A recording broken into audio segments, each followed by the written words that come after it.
It was just another ordinary Tuesday afternoon at Lincoln Middle School. The lunch bell had rung about 10 minutes ago, and the cafeteria was packed with hundreds of students laughing, talking, and enjoying their break from classes. The noise was almost deafening, with trays clattering, chairs scraping against the floor, and everyone trying to talk over each other. Near the back corner of the cafeteria, a 12-year-old girl named Sophia was making her way slowly through the crowd. She moved carefully, balancing on her crutches while trying not to bump into anyone. Sophia had been using crutches since she was born. She had cerebral palsy, a condition that affected how her muscles worked, making it hard for her to walk without support. But Sophia never let that stop her. She was a bright student, loved art class, and had dreams of becoming a teacher one day. Today, Sophia was carrying her lunch tray in one hand while managing her crutches with the other. It wasn't easy, but she had gotten pretty good at it over the years. Her best friend Riley was walking beside her, chatting about their math test from earlier that morning. They were heading toward their usual table near the windows where a few other friends were already sitting. As they walked past a group of older boys, everything changed in an instant. One of the boys, a 14-year-old named Derek, stuck his foot out deliberately and kicked Sophia's left crutch hard. The crutch flew sideways and Sophia immediately lost her balance. Time seemed to slow down as she tried to steady herself, but it was impossible. Her lunch tray went flying, sending food everywhere. Sophia crashed to the floor with a painful thud. The whole area went silent for a moment. Students nearby stopped talking and turned to look. Sophia lay on the cafeteria floor, surrounded by spilled food, her crutches scattered beside her. Her face turned red with embarrassment as dozens of eyes stared at her. She could feel tears starting to form, but she tried desperately to hold them back. Derek and his friends burst out laughing. "Did you see that?" Derek said loudly, making sure everyone around could hear. "She went down like a bowling pin." His friends joined in, laughing and pointing. One of them even pulled out his phone and started recording, though another student quickly told him to stop. Riley dropped to her knees immediately, helping Sophia sit up. "Are you okay? Did you hurt yourself?" she asked, her voice full of concern. A few other kind students rushed over to help too. They picked up Sophia's crutches and started cleaning up the spilled food. Sophia's knee was scraped and bleeding a little, and her elbow hurt from hitting the hard floor. But the physical pain wasn't what hurt the most. It was the humiliation, the laughter, the feeling that she was different and that some people saw her as an easy target for their cruel jokes. "I'm fine," Sophia said quietly, even though she wasn't fine at all. Riley and two other students helped her stand up and handed her the crutches. Sophia's hands were shaking as she gripped them. Riley turned toward Derek, her face angry. "What is wrong with you? Why would you do that?" she demanded. Derek just shrugged, still grinning. "Relax, it was just a joke. She's fine, isn't she?" His casual attitude made Riley even angrier. But before she could say anything else, a teacher appeared. Mrs. Chen, the assistant principal, had been walking through the cafeteria doing her usual lunch duty rounds. She had seen the whole thing happen from across the room. Her expression was serious as she walked straight toward Derek. "You come with me," now she said firmly, pointing toward the cafeteria exit. Derek's smile faded. "What?" "I didn't do anything," he protested. "I saw exactly what you did," Mrs. Chen replied. "Let's go. We need to have a conversation in my office." Derek looked at his friends, hoping they would back him up, but they all suddenly became very interested in their lunch trays. None of them wanted to get in trouble, too. Reluctantly, Derek followed Mrs. Chen out of the cafeteria. As they left, the cafeteria slowly returned to its normal noise level, but Sophia could still feel people staring at her. Riley put her arm around her shoulder. "Come on, let's get you cleaned up," she said gently. They went to the bathroom first so Sophia could wash her scraped knee and wipe her eyes. She had started crying now, unable to hold it back anymore. "I hate this," Sophia said, her voice breaking. "Why do people have to be so mean?" "I didn't do anything to him." Riley handed her some paper towels. "Because some people are just jerks. Derek thinks he's so cool, but he's just a bully. Everyone knows it." After cleaning up, they went to the nurse's office. The school nurse, a kind woman named Ms. Rodriguez, put a bandage on Sophia's knee and made sure nothing was seriously hurt. "You're going to be just fine, sweetheart," she said warmly. "But we need to call your mom and let her know what happened." Sophia nodded. She knew her mom would be upset, not at her, but at the situation. This wasn't the first time Sophia had dealt with bullying, though it had never been this bad before. Usually it was just stupid comments or people making fun of how she walked. But this was different. This was physical. This was dangerous. In Mrs. Chen's office, Derek sat in a chair looking annoyed rather than sorry. Mrs. Chen had called his parents and they were on their way to the school. She explained to Derek that what he did was serious. He had physically harmed another student and showed no remorse. "Do you understand that Sophia could have been seriously hurt?" Mrs. Chen asked. Derek rolled his eyes. "She barely fell. Everyone's making such a big deal out of nothing." Mrs. Chen took a deep breath, trying to stay calm. "Derek, you deliberately kicked a crutch out from under a student with a disability. That's not nothing, that's assault. That's bullying, and that's completely unacceptable at this school or anywhere else." Derek slouched in his chair, still not seeming to understand why everyone was so upset. When Derek's parents arrived, Mrs. Chen explained the situation. His father's face turned red with anger, but not at Derek. "Are you seriously telling me my son is getting in trouble for a prank?" he said defensively. Mrs. Chen remained professional and explained that multiple students and she herself had witnessed Derek intentionally causing Sophia to fall. She told them that Derek would be suspended for 1 week and that this would go on his permanent record. Derek's mother looked more concerned than his father. "Derek, is this true? Did you really do that?" she asked her son. Derek mumbled something about it just being a joke, but his mother's disappointed expression showed she wasn't buying it. Meanwhile, Sophia's mother had arrived at school and took her daughter home early. On the drive home, Sophia was quiet, staring out the window. Her mother kept glancing over at her, worried. "Honey, I know this is hard," she said, "but we're going to make sure the school takes this seriously. You shouldn't have to deal with this kind of treatment." When they got home, Sophia went straight to her room. She sat on her bed, hugging her favorite pillow, and finally let all her emotions out. She cried hard, feeling angry, embarrassed, and scared. What if Derek did something worse when he came back from suspension? What if other kids started treating her badly too? What if she wasn't safe at school anymore? Her younger brother knocked on her door and peeked in. "Are you okay?" he asked quietly. Sophia wiped her eyes. "Not really," she admitted. Her brother, who was only 9 years old, came in and sat next to her. "That boy's stupid," he said. "You're the bravest person I know." That made Sophia smile a little, despite everything. Later that evening, Sophia told her parents something that broke their hearts. "I don't want to go back to school," she said during dinner. "I can't face everyone. They all saw me fall. They all saw me crying. I just want to stay home." Her parents exchanged worried looks. They knew forcing her to go back immediately might make things worse, but they also knew she couldn't hide forever. They decided to let her stay home the next day while they figured out the best way to help their daughter through this difficult situation. That night, Sophia lay in bed, unable to sleep. She kept replaying the moment in her mind, hearing Derek's laughter over and over. She wondered why some people could be so cruel. All she wanted was to be treated like everyone else, to go to school without worrying about being targeted. She didn't think that was too much to ask. As she finally drifted off to sleep, she had no idea that her story was about to reach far beyond the walls of Lincoln Middle School, and that help was coming from the most unexpected places. The next morning, Sophia stayed home from school.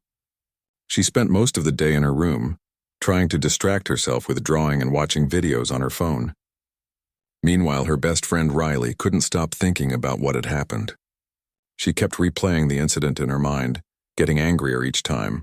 During lunch period, Riley sat with their group of friends and everyone was talking about what Derek had done. "I can't believe he's only suspended for a week," one of their friends said. "That's barely any punishment at all." Riley nodded, feeling frustrated. That's when she remembered something. Yesterday, right after Sophia fell, Riley had pulled out her phone and started recording. She had captured the whole thing, including Derek laughing with his friends and refusing to apologize. She had shown the video to Mrs. Chen as evidence, but then she thought about something else she could do with it. That evening, Riley called Sophia. "Hey, I know you're probably not feeling great, but I want to ask you something important." Riley said carefully, "I have the video of what happened. I was thinking maybe we should post it online, not for revenge or anything like that, but because people need to see how students with disabilities get treated. Maybe if enough people see it, something will actually change." Sophia was quiet for a moment. The idea of more people seeing her fall, seeing her cry made her stomach hurt. But then she thought about all the other kids like her who faced bullying every single day. Kids who used wheelchairs, kids who were deaf, kids who had any kind of difference that made them targets. Maybe sharing her story could help them somehow. Okay, Sophia finally said. But can you put a message with it? Something about stopping bullying and treating everyone with respect? Riley agreed immediately. She spent the next hour carefully writing a caption that explained what had happened and why it mattered. She talked about how students with disabilities deserve to feel safe at school. She mentioned that this wasn't just about one mean kid. It was about a bigger problem in society. Then she added the hashtag #StandWithSophia and posted the video on every social media platform she could think of. At first, nothing much happened. The video got a few likes from their classmates and some comments saying they hoped Sophia was okay. Riley went to bed that night thinking maybe the video wouldn't make much of a difference after all, but she had no idea what was about to happen. By the next morning, everything had changed. Riley woke up to her phone buzzing nonstop with notifications. The video had been shared hundreds of times overnight. By lunchtime, it had thousands of views. By dinner, it had reached 1 million. The video was spreading across the internet like wildfire.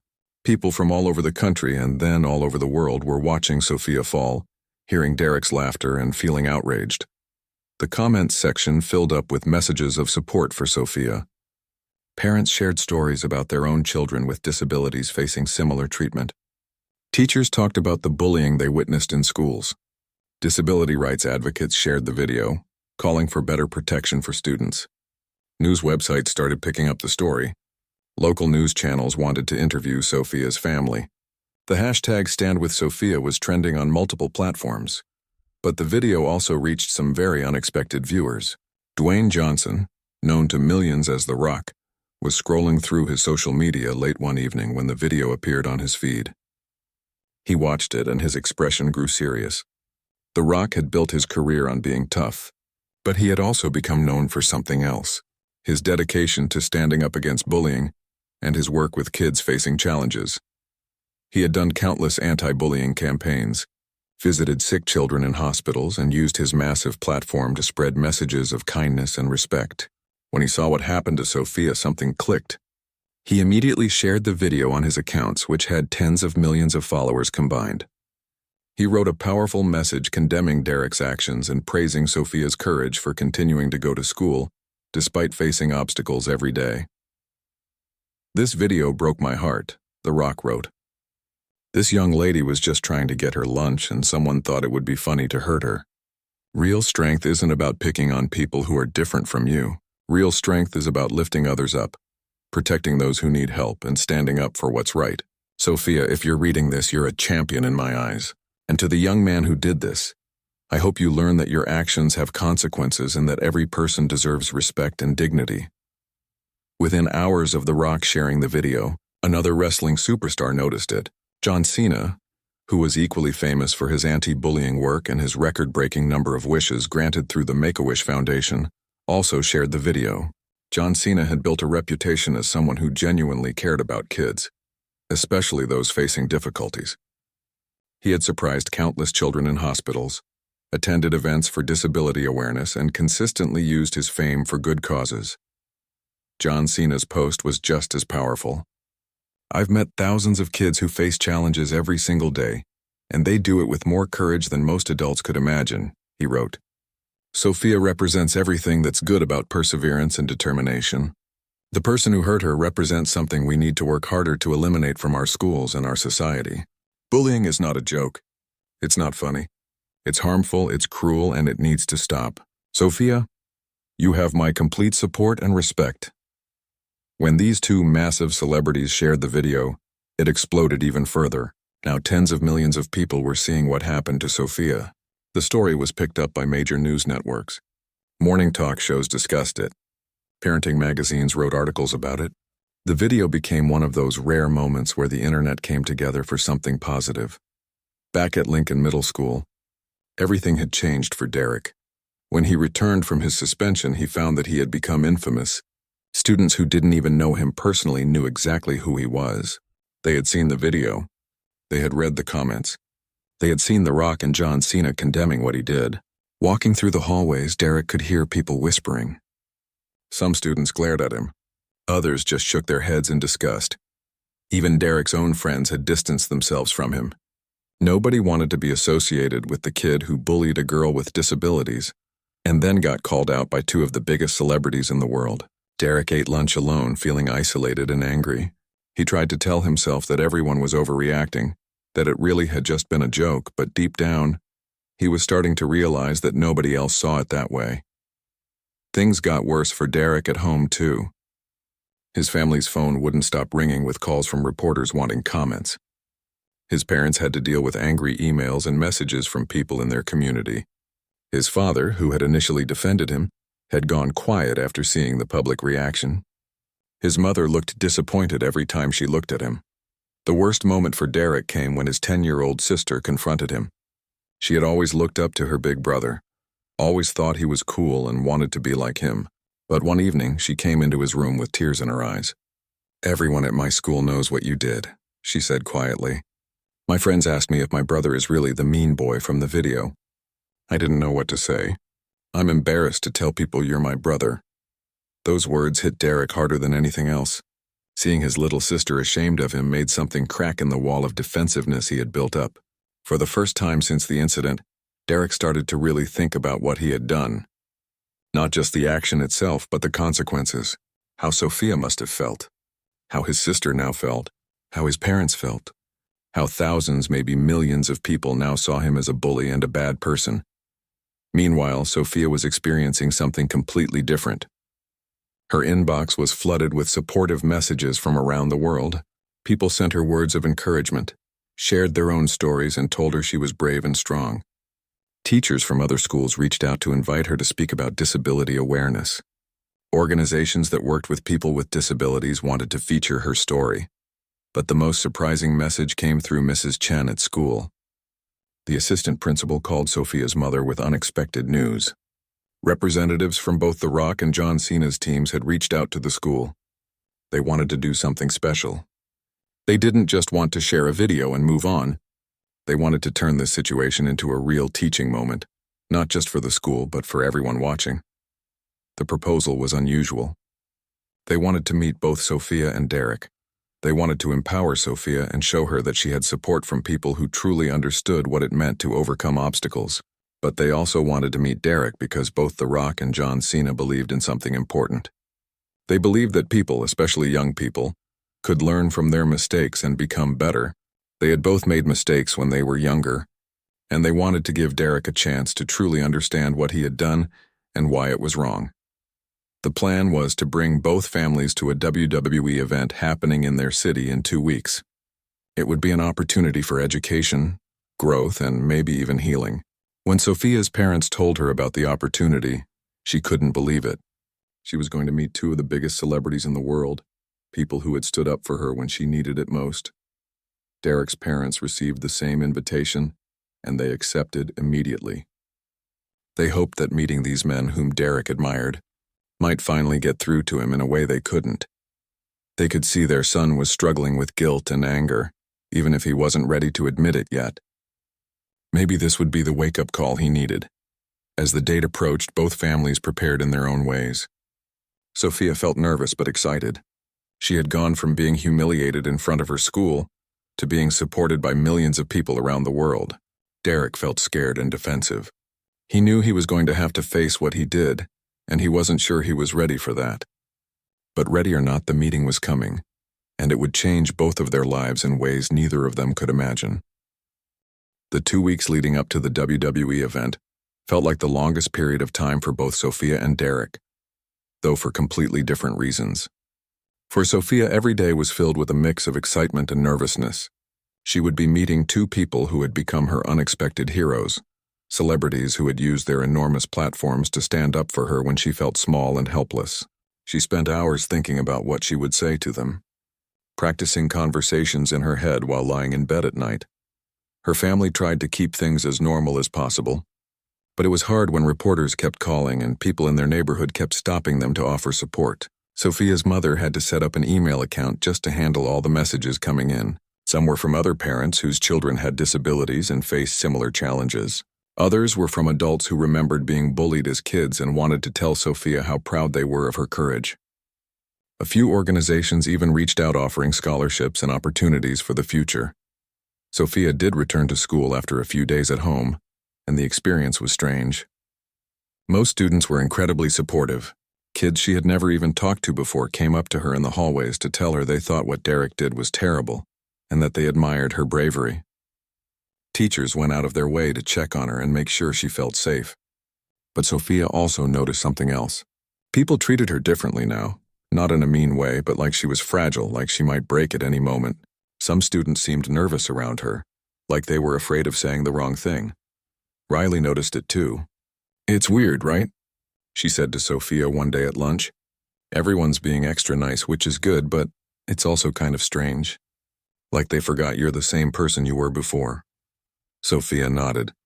She appreciated the support, but she also missed just being a normal student who could eat lunch without people constantly watching to see if she was okay. Meanwhile, Derek's experience during those 2 weeks was the opposite of Sophia's. If Sophia was surrounded by support, Derek was surrounded by isolation and judgment. Walking through the school halls felt like walking through a battlefield where everyone was on the other side. The whispers followed him everywhere. He could hear bits of conversations as he passed groups of students. "That's him. Can you believe he actually did that? What a jerk." His parents must be so ashamed. Derek's former friends had completely abandoned him. The guys he used to sit with at lunch, play basketball with after school, and hang out with on weekends, they all acted like he didn't exist. When Derek tried to join them at their usual table one day, they literally got up and moved to a different table. The message was clear. He was on his own. His teachers treated him differently too, though they tried to be professional about it. But Derek could see it in their eyes, that look of disappointment, that expression that said they expected better from him. In his English class, they were reading a book about empathy and understanding others, and Derek felt like every lesson was specifically aimed at him. His teacher would talk about putting yourself in someone else's shoes, and Derek swore she glanced his way when she said it. The worst part for Derek wasn't actually the other students or even the teachers. It was going home every day. The atmosphere in his house had completely changed.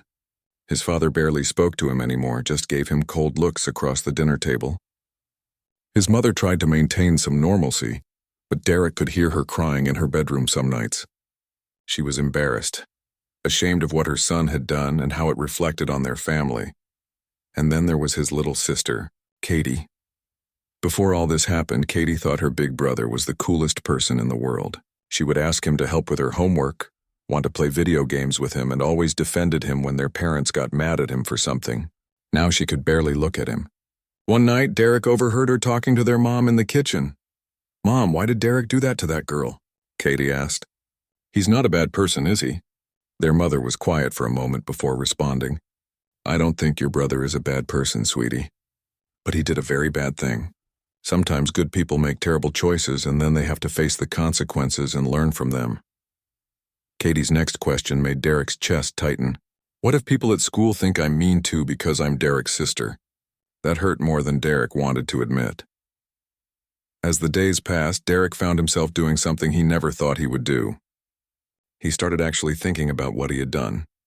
Really thinking about it, not just trying to justify it or minimize it. Late at night when he couldn't sleep, he would replay the moment in his mind. He saw Sophia walking with her crutches, saw himself sticking out his foot, saw her falling, saw the fear and pain on her face. And then he remembered laughing. That was the part that made him feel sick to his stomach now. He had laughed at someone else's pain. Derek had never really thought much about people with disabilities before. They were just there, part of the background of daily life. He had never considered what it might be like to need crutches to walk, to have people stare at you, to work twice as hard as everyone else just to do normal things. He had seen Sophia around school for years but never really saw her as a real person with feelings and struggles. She was just different, and in Derek's mind, different somehow meant less important. But now, watching video after video of people talking about disability rights, reading comments from people with cerebral palsy describing their daily challenges, seeing the disappointment in his own family's eyes, Derek was starting to understand something. He had hurt another human being, Someone who already faced more challenges than he could imagine, and he had done it for no reason other than to get a laugh from his friends. Friends who, he now realized, weren't really friends at all if they abandoned him this easily. The day before the WWE event, both families received detailed instructions from the event coordinators. They would arrive at the arena in the afternoon, hours before the show started. There would be a private meeting area set up backstage. The Rock and John Cena would meet with Sophia first, then Derek, and then possibly together if everyone felt comfortable with that. The families were told that this was meant to be a learning experience and a chance for growth, not a public spectacle or punishment. Sophia spent the evening before carefully choosing what to wear. She wanted to look nice but also feel comfortable. Her mother helped her pick out an outfit and kept reassuring her that everything would be fine. These men reached out because they genuinely care, her mother said. They're not doing this for publicity. They want to help you feel empowered and help that boy understand what he did wrong. Just be yourself, honey. That's all anyone can ask. That night, Sophia wrote in the journal her counselor had suggested she start keeping. Tomorrow I meet The Rock and John Cena, she wrote. I never thought something like this would happen in my life. I'm nervous about seeing Derek again. Part of me is still angry at him. Part of me feels bad that he's going through such a hard time. But mostly I just hope he really understands why what he did was so wrong. I hope he changes. Not for me, but for the next person who might be different from him in some way. I hope this whole terrible thing can somehow turn into something good. Derek also couldn't sleep that night. He lay in bed staring at the ceiling, dreading the next day. The Rock and John Cena were two people he had admired for years. He had posters of them in his room. He had watched their matches countless times. He had even imitated their moves while playing with friends in the backyard. And tomorrow he would have to face them, not as a fan, but as someone who had done something they publicly condemned. The thought made him want to throw up. His mother came into his room late that night and sat on the edge of his bed. Derek, she said quietly, I know tomorrow is going to be hard for you, but I want you to really listen to what these men have to say. They're taking time out of their incredibly busy schedules to try to teach you something important. Don't waste this opportunity by being defensive or making excuses. Be honest, be open, and maybe, just maybe, you can start to make things right. Derek nodded in the darkness. Mom, I know I messed up, he said, his voice cracking slightly. I know everyone hates me. I'm scared about tomorrow. His mother put her hand on his shoulder. I don't hate you. Your father doesn't hate you. Katie doesn't hate you. We're disappointed and hurt by what you did, but we still love you. This is your chance to show everyone, including yourself, that you're better than your worst moment. Take it. The next morning arrived with beautiful weather, which somehow felt wrong given the heavy emotions both families were feeling. Sophia's family loaded into their car early, wanting to make sure they arrived on time. The drive to the arena felt both too long and too short. Sophia watched the city pass by her window, her stomach doing flips. In a few hours, everything would change again. She just hoped it would change for the better. Derek's family made the same drive in near silence. His father focused on the road. His mother kept checking her phone for updates from the event coordinators. Katie sat in the back seat next to Derek, and at one point she quietly reached over and took his hand. It was a small gesture, but it meant everything to Derek. No matter what happened today, at least his little sister hadn't completely given up on him. As both cars pulled into the arena's parking area and were directed to a special entrance for guests, neither Sophia nor Derek could have predicted how the next few hours would unfold. They were about to experience something that would stay with them for the rest of their lives. A meeting that would challenge them, change them, and ultimately help them both understand something profound about respect, empathy, and what it truly means to be strong. The backstage area of the WWE arena was nothing like Sophia had imagined. She had expected something glamorous and shiny, but instead, it was more like a maze of concrete hallways with equipment cases stacked everywhere and crew members rushing around with headsets and clipboards. The coordinator who met them at the entrance was a friendly woman named Beth, who immediately put everyone at ease with her warm smile and casual conversation. Sophia, it's so wonderful to meet you, Beth said, shaking her hand gently. The guys are really looking forward to talking with you. They've been preparing for this meeting all week. That surprised Sophia. She had assumed that two massive celebrities wouldn't think twice about a random middle school student. But Beth's words suggested otherwise. These men had actually spent time thinking about her situation and planning what they wanted to say. Beth led Sophia and her parents through the winding hallways, past rooms where wrestlers were preparing for tonight's show, past catering areas filled with food, and finally to a private lounge area that had been set up specifically for their meetings. The room was comfortable, with couches and chairs arranged in a circle, bottles of water on a table, and photos of WWE legends covering the walls. "They'll be here in just a few minutes," Beth explained. "They're finishing up a media interview. Make yourselves comfortable." Sophia sat on one of the couches, her crutches leaning against the armrest beside her. Her hands were shaking slightly from nervousness. Her mother noticed and gave her an encouraging smile. "You've got this, sweetheart," she whispered. Then the door opened, and there he was. The Rock, even bigger in person than he appeared on television, walked into the room with a genuine smile on his face. He wasn't in his wrestling gear yet, just wearing jeans and a tight black shirt that showed off muscles that seemed impossible. But what struck Sophia most wasn't his size or fame. It was the warmth in his eyes when he looked at her. "Sophia," he said, his voice that distinctive rumble that millions of people recognized instantly. "It's an honor to meet you." He walked over and instead of just shaking her hand, he knelt down so he was at her eye level. "Thank you for being brave enough to share your story. You have no idea how many people you've already helped by speaking up." Before Sophia could respond, the door opened again and John Cena walked in. He had that same genuine energy, immediately making the room feel more relaxed and comfortable. "Is this the young lady who's been teaching the world about courage?" he said with a grin, also coming over to greet Sophia properly. "Sophia, I've met a lot of people in my life, but I've been really looking forward to meeting you." For the next hour, something amazing happened. These two men who could have been anywhere in the world, who had millions of fans and countless demands on their time, sat with Sophia and her parents and just talked. Really talked. Not the surface-level celebrity small talk, but genuine, meaningful conversation. The Rock shared stories about his own childhood, times when he felt different and struggled to fit in. "When I was young, my family moved around constantly," he explained. "I was always the new kid. Always looked different from everyone else. I got into fights, made stupid choices trying to prove I was tough. It took me a long time to understand that real strength isn't about making others feel small. It's about lifting people up." John Cena talked about his work with Make-A-Wish Foundation and the hundreds of kids he had met who faced challenges that would break most adults. "I've met kids fighting cancer who smile more than healthy people I know," he said, looking directly at Sophia. "I've met kids with disabilities who work 10 times harder than able-bodied people just to do everyday things. You know what I learned from them? That the human spirit is incredibly strong. And you, Sophia, you showed that strength by continuing to go to school, by sharing your story, by not letting one person's cruelty define your worth."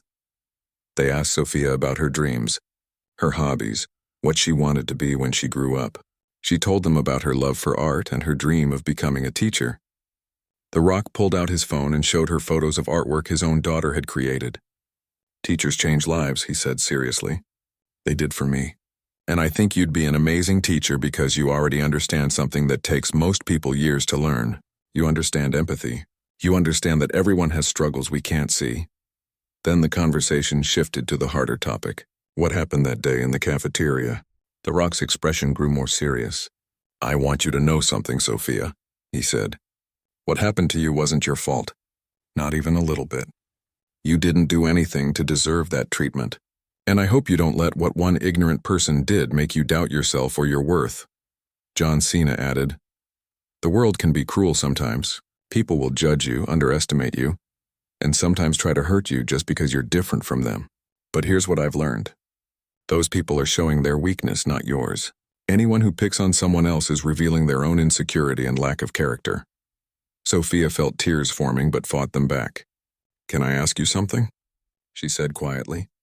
Both men nodded. "Why did you decide to help me? You don't even know me." The Rock smiled gently. "Because someone helped me when I was young and making mistakes. Because we have these platforms, and if we don't use them to stand up for what's right, what's the point? And honestly, Sophia, after reading your story, after seeing how you handled something so painful with such grace, we felt like you were someone worth knowing." As the meeting with Sophia was wrapping up, Beth returned and quietly informed everyone that Derek and his family had arrived and were in a waiting area. Sophia's stomach clenched at the mention of his name. The Rock noticed her reaction. "We're going to talk to him now," he said. "And I want you to know that we're not going easy on him. He needs to understand the weight of what he did. But we also believe that people, especially young people, can learn and grow from their mistakes. Is that okay with you?" Sophia thought about it for a moment and then nodded. "I just want him to understand," she said.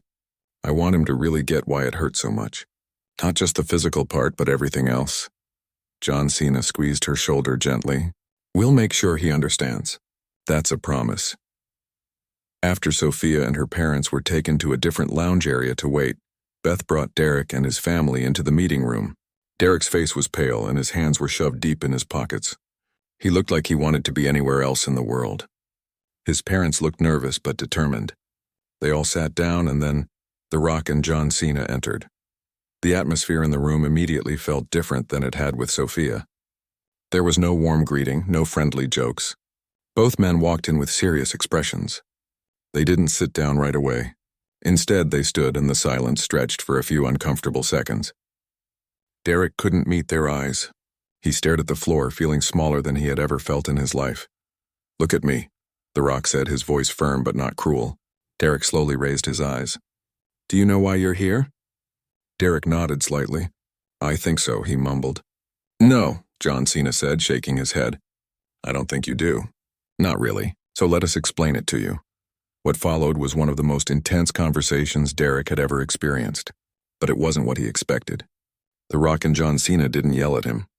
They didn't call him names or try to humiliate him the way he had humiliated Sophia.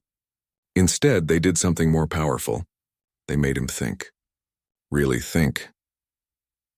The Rock sat down across from Derek, leaning forward with his elbows on his knees. "I'm going to tell you something I'm not proud of," he began. "When I was younger, not much older than you, I bullied people. I did. I thought it made me look tough, made me fit in. There was this one kid, and I made his life miserable for months. You know what happened?" Derek shook his head. "Years later, I ran into him as an adult. And you know what he told me? He said those months I bullied him were the darkest period of his life. He said he thought about not wanting to be alive anymore because of how I made him feel." The Rock's voice grew quieter. "That conversation changed my life. I realized that my actions, things I barely remembered because they meant so little to me, had caused another human being real pain. Lasting pain. That guilt lives with me every single day. I can never take back what I did to that person. I apologized and he accepted it, but I can never give him back the time he spent suffering because of me." Cena jumped in. "I work with the Make-A-Wish Foundation. I've granted over 600 wishes now for kids who are sick, kids with disabilities, kids fighting battles you and I can't imagine. Want to know what I've learned? Every single one of those kids is dealing with stuff that's harder than anything you or I face in our daily lives, and they do it with courage and positivity that puts most adults to shame." He looked directly at Derek. "Sophia uses crutches to walk. Do you know why?" Derek shook his head. "She has cerebral palsy. It's a condition she was born with. She didn't choose it. She can't change it. Every single day she has to work harder than you do just to do basic things. Walking across a cafeteria with a lunch tray is a challenge for her. And you made that challenge even harder. You put her in danger. You humiliated her. For what? For a laugh? To look cool in front of your friends?" Derek felt tears starting to form. His throat was tight. "I didn't think about it like that," he said, his voice barely audible. "Exactly," The Rock said, his voice rising slightly. "You didn't think. You saw someone different from you. Someone vulnerable, and instead of showing kindness or even just basic respect, you chose cruelty. And that says something about who you were in that moment." "Were," Cena emphasized. Past tense. "Because here's the thing, Derek. You did something terrible. There's no way around that. Millions of people saw what you did and they were disgusted by it, as they should be. Your friends abandoned you. Your school punished you. Your family is disappointed in you. And you deserve all of that. But here's what we believe. We believe that one terrible action doesn't have to define your entire life. We believe you can learn from this and become a better person. The question is, are you willing to do the work?" Derek sat there feeling like his chest was being crushed. Everything The Rock and John Cena were saying was hitting him harder than any physical blow ever could. For weeks he had been angry at the world, angry at the situation, angry at how his life had been turned upside down. But now, sitting in front of these two men he had admired for years, hearing them share their own experiences and speak so directly about what he had done, something inside him finally broke open. "I want to show you something," John Cena said, pulling out his phone. He scrolled through it for a moment and then turned the screen toward Derek. "This is a video compilation someone made of kids with disabilities talking about their experiences with bullying. I want you to watch it. Really watch it." Derek took the phone with shaking hands. The video was about 5 minutes long. It showed kids of different ages, some in wheelchairs, some with prosthetic limbs, some who were blind, some who had conditions Derek didn't even know existed. One by one, they shared their stories. A boy about Derek's age talked about how kids at his school called him names because he was deaf. A girl with Down syndrome described how people treated her like she was stupid, when she was actually quite intelligent. A teenager in a wheelchair talked about how someone had once pushed him down a ramp as a joke, causing him to flip over and break his arm. But what really got to Derek was a clip near the end. It was a girl around 10 years old who used crutches just like Sophia. She was talking to the camera with tears streaming down her face. "I just want people to see me," she said, her voice trembling. "Not my crutches. Not my disability. Just me, I'm a person. I have feelings. I like music and animals and making my friends laugh. But all some people see is something to make fun of. And it hurts so much. Every single day it hurts." When the video ended, Derek's hands were shaking so badly he almost dropped the phone. His vision was blurred with tears that he had been holding back. The Rock's voice cut through his emotion. That could be Sophia talking. That could be any of millions of kids around the world who just want to be treated like human beings. "Do you understand now?" Derek nodded, unable to speak. His mother was crying too, sitting next to his father who had his jaw clenched tight. John Cena leaned forward. "Here's what's going to happen now. We're going to give you an opportunity. Not a free pass, not a way to escape consequences, but an opportunity to learn and grow. We've arranged for you to volunteer at a local organization that works with people who have disabilities. You're going to spend time there for the next 6 months. You're going to meet people, hear their stories, understand their challenges, and learn what it means to truly respect and support others." The Rock added, "And you're going to apologize to Sophia. Not a quick sorry that you say because you have to, but a real, genuine apology where you take full responsibility for what you did. No excuses. No minimizing. Full accountability. Do you think you can do that?" Derek wiped his eyes and finally spoke, his voice cracking. "Yes, I want to. I need to tell her how sorry I am. I've been thinking about it every day since it happened, and I just feel sick about what I did. I didn't understand. I really didn't, but I do now." His voice broke completely. "I hurt her so badly. I made her feel small and scared. And I laughed. I actually laughed at her pain. What kind of person does that?" "A person who made a mistake," John Cena said, his voice gentler now. "A person who didn't think about the consequences. A person who was trying to look tough in front of his friends and chose the wrong way to do it.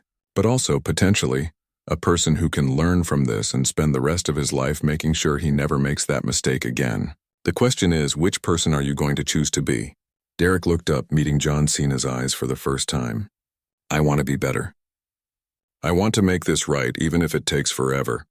I want to apologize to Sophia. I want to learn. I want to change." His parents both put their hands on his shoulders, showing their support. The Rock stood up. "Good. Then let's do this.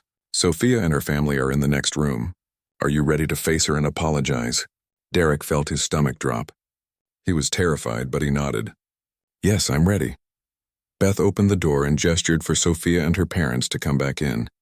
When Sophia entered the room and saw Derek sitting there with red, puffy eyes, she froze for a moment. Her parents stood close to her, protective but allowing her to make her own decisions. The Rock spoke first. "Sophia, Derek has something he wants to say to you. You don't have to respond if you don't want to. You don't have to accept anything. This is for you to hear, and then you can decide how you feel about it." Derek stood up slowly. His legs felt weak. He looked at Sophia, really looked at her for the first time ever as a real person, not just someone different from him. He saw the strength in her eyes, the courage it must have taken for her to come back into this room knowing he would be here. "Sophia," he began, his voice shaking. "I'm so sorry. I'm sorry for what I did to you.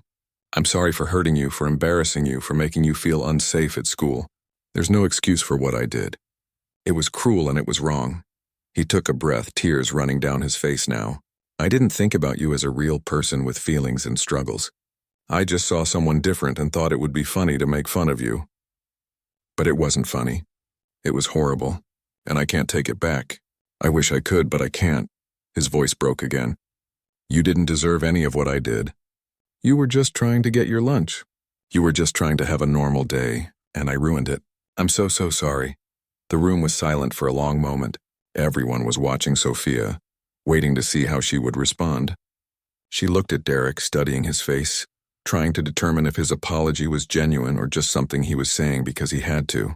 She saw the tears, heard the pain in his voice, but she also remembered the pain she had felt lying on that cafeteria floor. Finally, she spoke. What you did to me hurt in ways you probably still don't fully understand. It wasn't just about falling down or dropping my lunch. It was about feeling like I'm not safe anywhere, not even at school. It was about being reminded that some people see me as less than human, just because I need crutches to walk. Her voice was steady but emotional. I've been using crutches my whole life.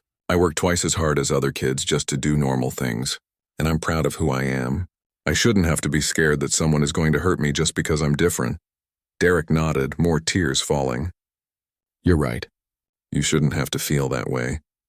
And I'm going to do everything I can to make sure I never make anyone feel that way again. Sophia was quiet for another moment, and then she said something that surprised everyone. I accept your apology. But accepting your apology doesn't mean everything is okay. It means I'm choosing not to hold on to anger that will only hurt me. It means I believe you when you say you're sorry. But you need to prove that you've changed. Not to me, but to yourself and to everyone else you meet in your life. John Cena smiled, clearly moved by Sophia's words. That's real strength right there, he said. Being able to forgive while still holding someone accountable. Sophia, you're wise beyond your years. The Rock nodded in agreement. Both of you are learning something today that some adults never learn. Actions have consequences, but people can also change and grow. This isn't the end of either of your stories. It's just a chapter. The question is, how are you going to write the next chapters? Before the families left that day, The Rock and John Cena presented Sophia with something special. It was a custom championship belt made just for her. Instead of saying WWE Champion, it said Real Life Champion. This is for you, The Rock said as he placed it in her hands. Because you are a champion. You face challenges every day with courage and grace. You,